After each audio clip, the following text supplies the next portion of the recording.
খবর, বন্ধুরা মস্করা করছিল, তাতে এক বন্ধুর প্রাণ চলে গেল। ইয়ার্কি মারতে গিয়ে বন্ধুর মলদ্বারে এয়ার ব্লো পাইপ ঢুকিয়ে দেওয়ার অভিযোগ। মানিকতলা ইএসআই হাসপাতালে নিয়ে যাওয়া হয়েছিল প্রথমে, সেখানেই তার মৃত্যু হয়। আমরা জানবো, আমাদের প্রতিনিধি আমাদের সঙ্গে রয়েছেন, সুমনের সঙ্গে কথা বলবো। সুমন মহাপাত্র, সুমন, ঘটনাটা ঠিক কি হয়েছিল এবং এইটুকু বোধবুদ্ধি তাদের নেই? দেখো, চরম অস্বাভাবিক ঘটনা রাজা। একটা জুট মিলে তারা কাজ করতেন, মিলে সেখানে এয়ার ব্লোয়ার থাকে, অর্থাৎ খুব দ্রুত গতিতে, মানে কয়েক সেকেন্ডে অনেকটা পরিমাণে হাওয়া যেখান থেকে ব্লো হয়, সেই ধরনের সরু পাইপ থাকে। মজা করতে করতে গিয়ে অনেক সময় তারা সেই পাইপটাকে নিয়ে গায়ে মাখতেন হাওয়া খাওয়ার জন্য। এবার সেই পাইপটা বন্ধুর গ্যাস হয়েছে বলে তার মলদ্বারে ঢুকিয়ে দেওয়ার অভিযোগ আরেক বন্ধুর বিরুদ্ধে। এবং যখন এই ঘটনা ঘটে, যখন তার মলদ্বারে সেই পাইপ ঢোকানো হয়, সঙ্গে সঙ্গে প্রচুর পরিমাণে হাওয়া তার শরীরে প্রবেশ করে, ফলস্বরূপ তার পেট ফুলে যায়, নাড়ি ভুড়ি ফেটে যায়, শ্বাসনালীর দিকে খাবার ফ্লো ব্যাক করে, অর্থাৎ খাবার যেটা ডাউনওয়ার্ডস থাকে সেটা আপওয়ার্ডস উঠতে থাকে, শ্বাসনালীতে খাবার আটকে যায়। এই রকম অবস্থায়, সংকটজনক অবস্থায় তাকে উলুবেড়িয়ার একটি হাসপাতাল নিয়ে যাওয়া হয়। সেখানে প্রপার চিকিৎসা না পাওয়ার পর তার পরিজনরা তাকে নিয়ে আসেন মানিকতলা ইএসআইতে।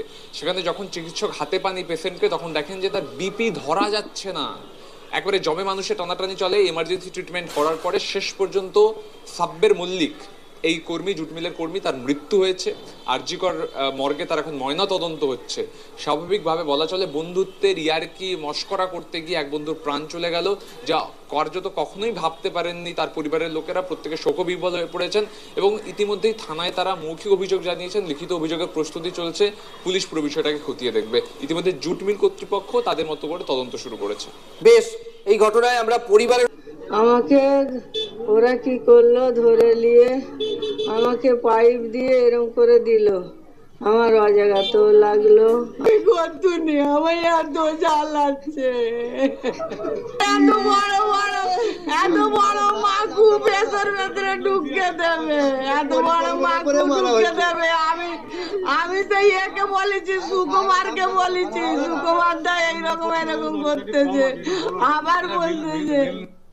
পাইপটা নিয়ে হাওয়া খাচ্ছিল দুজনে, হাওয়া খেতে খেতে তা ফচকমি করে পেছনে মানে ইয়েতে পায়খানার রাস্তায় ইয়ে করে দিয়েছে, ইয়ার কি করে দেওয়ার পরে পেটটা ফুলে একদম। তারপর আপনারা ওখান থেকে উলুবেড়িয়া এসআই পাঠিয়েছিল, এসআই থেকে আউটডোর পাঠিয়েছে। আউটডোরে কোনো চিকিৎসা হয়নি, 2 ঘন্টা ফেলে রেখে দিয়েছিল। আমরা ওখান থেকে চেল্লামিল্লি করে ওখান থেকে বার করে আমরা মানিকতলা এই এসআই হসপিটালে নিয়ে এলাম। নিয়ে আসতে তারপরে এখানে তো অনেক চেষ্টা করলো, প্রায় 2 ঘন্টা ধরে চেষ্টার পরও কোনো কাজ হলো না। আমাদের সঙ্গে টেলিফোনে রয়েছেন মনোরোগ বিশেষজ্ঞ রঞ্জন ভট্টাচার্য, তার সঙ্গে কথা বলবো। রঞ্জনবাবু, আপনাকে স্বাগত জানাই টিভি9 বাংলায়।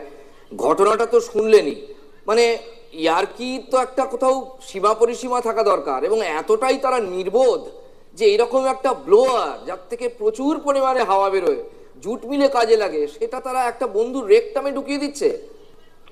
দেখুন, এই প্র্যাকটিক্যাল জোক বা যেটা আমরা মনোবিজ্ঞানে বলি ব্যবহারিক কৌতুক বা রসিকতা, তাচ্ছিল্য করে করা হয়, তার যে কত বড় সুদূর প্রসারী ফলাফল হতে পারে তা আজকে এই ঘটনাটা দেখিয়ে দিল। এটাকে আমরা গ্যাগ, রিভ, জেপ বা শিনিংগাম এই নামে অভিহিত করে থাকি।